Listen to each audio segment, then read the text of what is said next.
we do about, we'll talk about agents, which is obviously what I am. Okay, there's a couple of different types of agents in Japan, and you have to be careful, and a lot of people don't realise. There's agents who have full auction membership, and there's agents that don't have full auction membership. And even if your agent takes you to the auction, for an example, unless the agent has one of them, okay, in their name, not in some other company's name, that means they don't have auction membership. Okay, so if you want to check mine, anyone, you can go off and check it and get it translated, but it says Bremner, Brave Auto. Okay, I've blanked out my membership number, see just on there, blanked it out. The reason I blanked it out is because when we bid on a car and win the car, the winning bidder's number comes up, and I don't want other people, my competitors, to see my number, because I don't want them to see what I'm buying. So that's why it's blanked out. I'm not hiding anything. But anyway, so there's two types of agents. Agents that have auction membership and agents that don't. Okay, the agents that don't have auction membership, what they do is they approach an agent who does, and they say to that agent, we'll give you 20,000 yen for every car we can buy under your account. Okay, so agent 1 says, yeah, why not?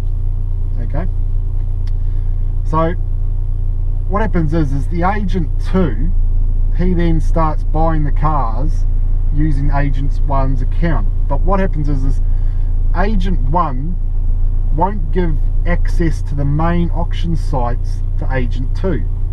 Agent 2 has to tell agent 1 what to bid up to, etc, etc, etc. Because on the auction bidding system, let's say agent 2 gets upset with agent 1, agent 2 can bankrupt agent 1 in 5 minutes on the auctions by just bidding on 10 Ferraris or whatever. Okay, so agent 1 will not give agent 2 access to the main system. So agent 2 is really restricted on what he can see, what's going on at the auction, and he also doesn't see the CPAS. Now what the CPAS is extra photos for the vehicles that are in auction.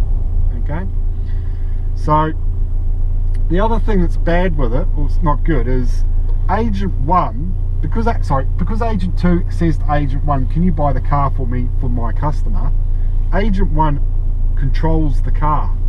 Okay, so you the customer, you pay agent 2, okay, agent 2 pays agent 1.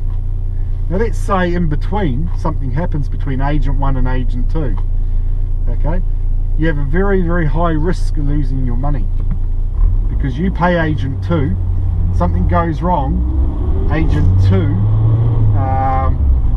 doesn't pay agent 1, agent 1 isn't going to give agent 2 the car. It's as simple as that. Now agent 2 can go down to the port and take all his photos, all he wants of the car, but he doesn't control the car. Agent 1 controls the car. He controls the paperwork and everything. Okay, so a lot of people don't realize that, and it's very dangerous for customers if you don't know whether your agent is being agent 1 or agent 2.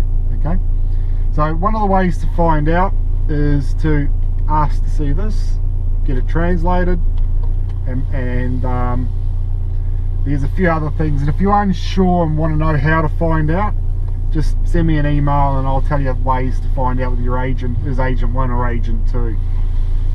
Okay,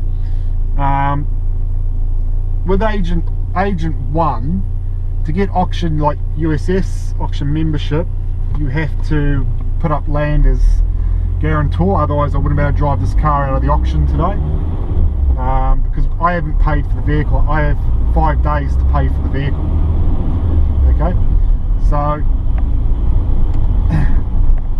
the only way you can get full auction membership is by owning land, which is what I do. I own where the yard is now. Okay, so I have a lot of ties to within Japan, so I can't tomorrow pack up and leave if something goes wrong, because I've got land, business, staff and all that. Agent 2 normally works out of sometimes hotel rooms or an apartment. Now what they can do is they can get a website, they can go down and get a registered business name and then call themselves an agent and buy cars through other agents. Okay, now when you go on their websites and look at them, they have an auction system on there and all that, you think that they actually are the real deal, I suppose to put it, where they're actually not. And when something goes wrong, it's very easy for agent 2, because normally with a lot of agent 2s, they're normally foreigners, same as I am. You know, they're from UK, Canada, New Zealand, Australia, or whatever. Okay, normally when something goes wrong within the business or something like that, they've made a huge mistake or they're just completely dishonest, it's very easy for them to pack up tomorrow and leave the country, go back to their country, okay, with your money if they want to. Okay, now for agent 1, it's not that easy, because like I say, we have ties here within Japan. You can't just pack up and leave. We wouldn't do it anyway, but even if I was an agent 2, I wouldn't do it. But when the GFC happened, that was happening a lot. There are a lot of agent 2s here that have bought cars. GFC happened, they hadn't paid agent 1, customers had paid agent 2, agent 1 wasn't releasing the cars, the car values had dropped overnight, and a lot of companies closed down around GFC, because what a lot of people didn't realise were a lot of them were agent 2s, and all they did was, when it got all too hard, just packed up and left, and then left everyone else to clean up their mess. And the reason I say that is because I had one Australian and one Kiwi agent 2s, you could say, using my auction membership.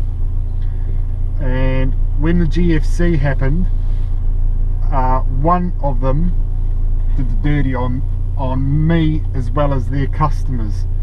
And what they did is they ended up buggering off back to New Zealand and left a whole lot of cars that was up here that had been bought for their customers that I hadn't been paid for.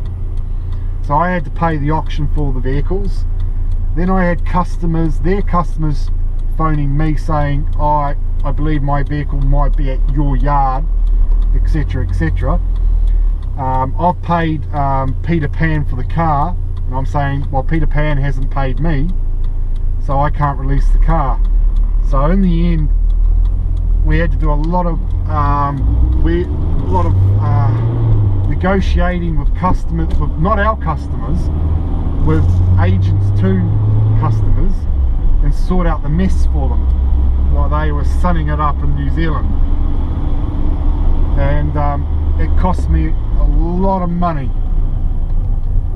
I lost a lot of money in the aspect of vehicles having to go back to the auction. The values of them had dropped like a stone overnight. I had people calling me from around the world saying, I've bought a car through Peter Pan, and like I say, I believe the car is at your yard, and you're getting the sob stories and all that from them, and I felt sorry for everyone, and I did a lot to try and help them out. I took a lot of losses on cars to try and help them out. So long story short, I got my fingers burnt very, very badly around 2009-10 due to agent 2s. So I'm very anti-agent 2s because I know what the danger they are to the industry. So anyway, what you want to do is make sure your agent is not an agent 2, is an agent 1. So anyway, that's it guys for Chitter Chat. I'm just going to stretch the legs on this bit. You probably noticed I'm on the road. I normally do the test drives, so I'm just going to come down a second. Just want to